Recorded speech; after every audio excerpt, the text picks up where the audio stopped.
other shows we have for you to enjoy at myclassicradio.net.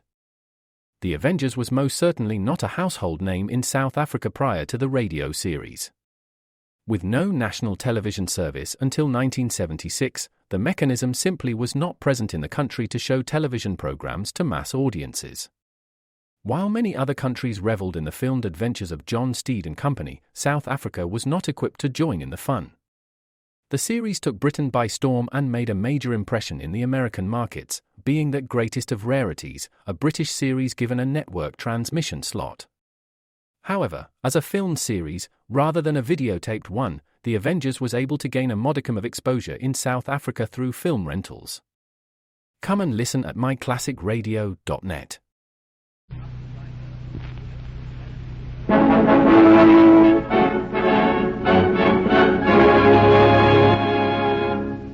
Afloat with Henry Morgan.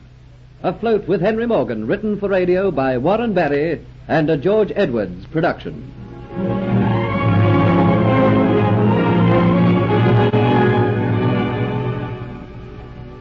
Geoffrey Hunter and the Negro Hero plan to escape from the swamp and hide in the forgotten stone hut which is over the top of the hill. While out bringing in provisions, Hero and Geoffrey slip away to see the hut. There, to Geoffrey's amazement, he finds Kitty being kept a prisoner. She briefly tells him what has transpired, but before he can release her, Dolores is seen returning, and he has to leave. However, he promises to return and rescue her. Reaching Hero, he tells him that they must escape that night, release Kitty, capture Dolores, and return to Port Royal before Henry Morgan sails on his expedition. In the swamps, Hero and Geoffrey listen to the storm, and when the others have fallen into an exhausted sleep, they remove their fetters and quietly creep to the door. There, Geoffrey complains of dizziness and weakness, and Hero realizes that Geoffrey is in the grip of the dreaded fever. I can't take another step, Hero. I don't know what it is. I think I must have strained myself today. You ain't strained yourself at all, Master Geoffrey. You've been mighty sick man. What you've got is the fever. Then you go on, Hero. Don't wait for me.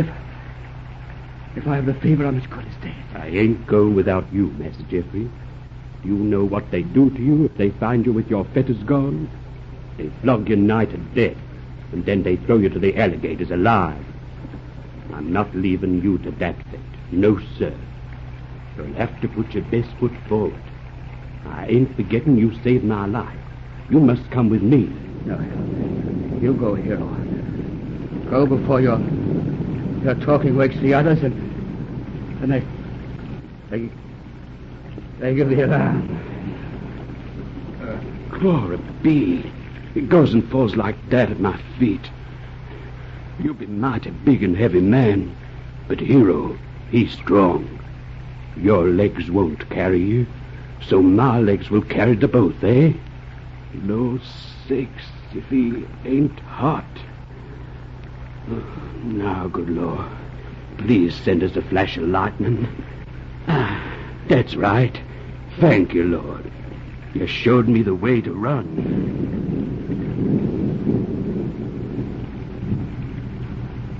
Me and my burden will find the way. Maybe the rain will cool Master Geoffrey's brow. The rain is flinging pebbles into his face.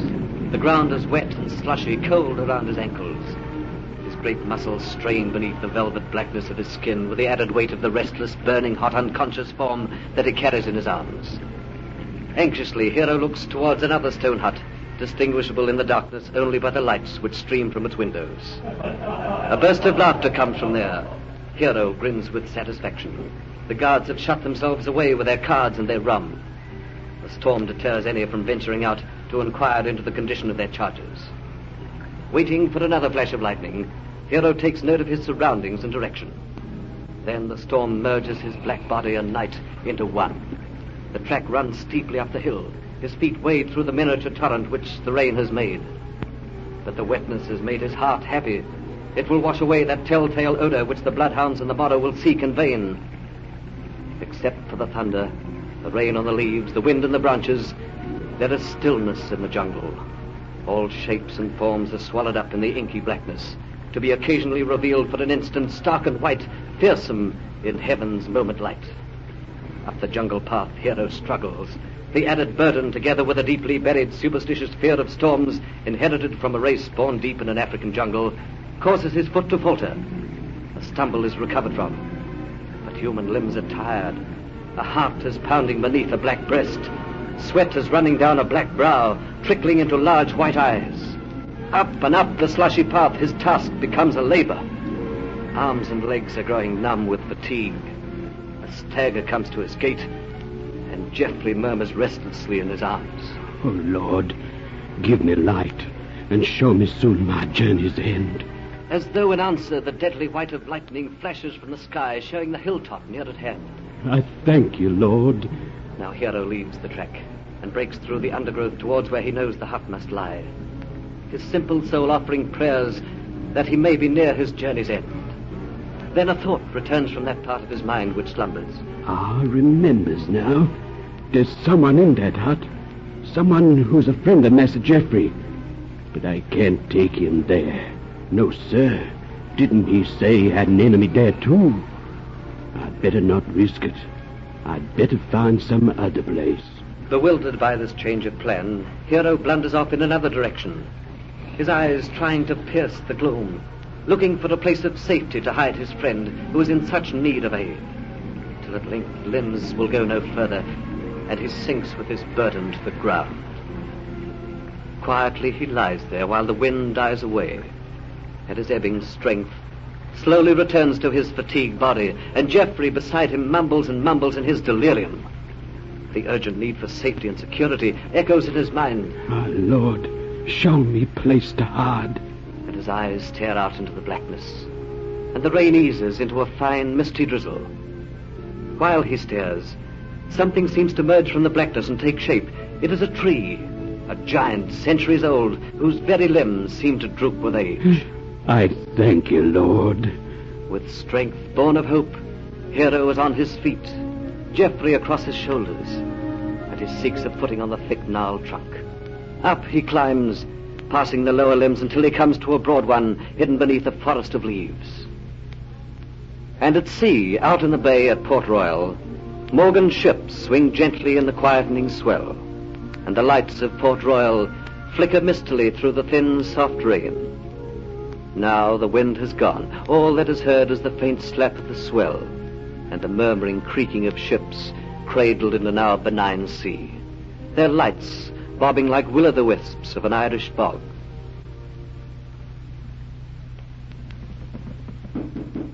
Come in. Yes, what is it, Diaz? I want to talk to you, Captain Morgan. What's wrong? Isn't everything all right? Yeah, everything seems to be in order. The ships are riding well at anchor, and the messages that have been flashed to me by Landon say everything is in readiness for sailing aboard the other ships. We sail at daybreak. The storm didn't last as long as I thought. Well, that is all, Diaz.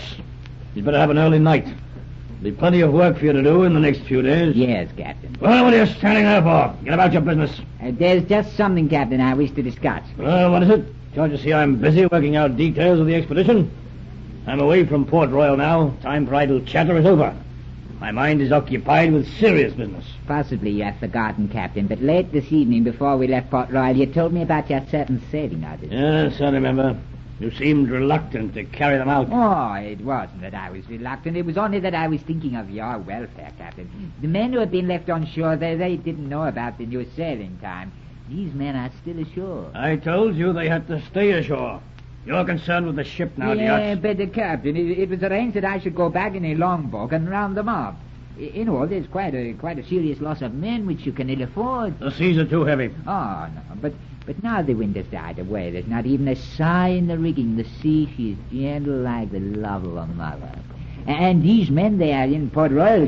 You're sailing away into you know not what danger, and you'll need every man you can lay your hands upon. They'll be fighting. Yes, Diaz. I like not to leave these men behind. All right, Diaz. Go back to Port Royal with a squad of men and as many longboats as you can need, and bring those stragglers back to the ship. That is all. Like a man reprieved at the last moment, Diaz bustles about, organizing crews for the longboats. A lopsided smile lurks in his mouth, twisting one corner of his thin lips.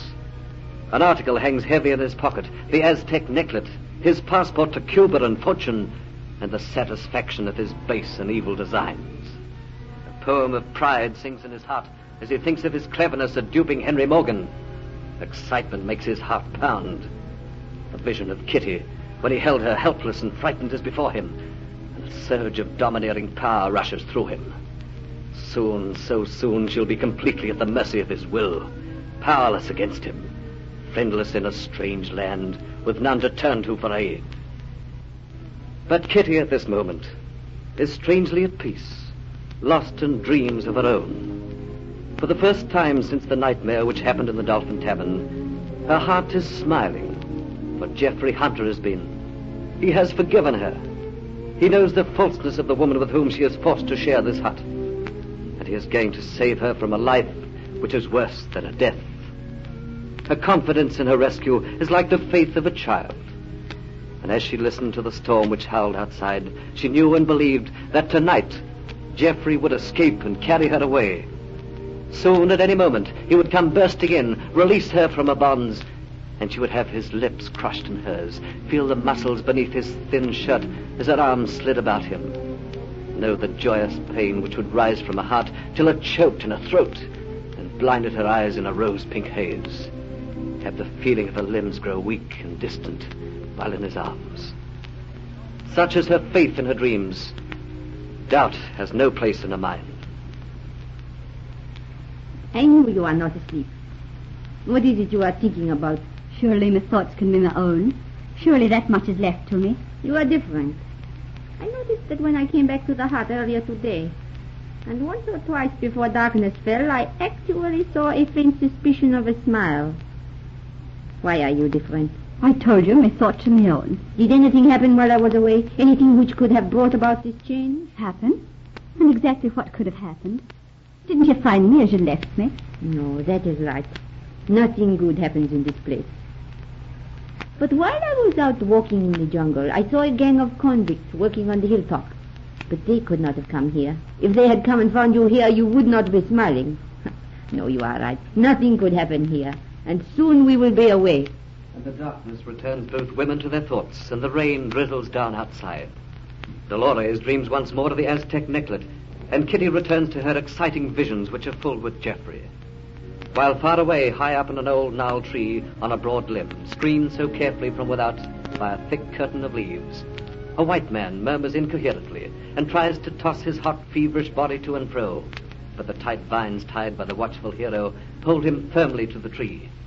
As a mother tends her child, so Hero watches his friend. Pain and sorrow are in his eyes. His hands are soft and gentle as he feels the fevered brow. It was a mistake. I couldn't have done it. How soft and sweet your lips are, Kitty. And but I love you. Yes, I do. It's a mighty bad thing to escape and die like this alone in the forest with just an old no-good Negro. It's sure I'm bad. Poor Master Geoffrey.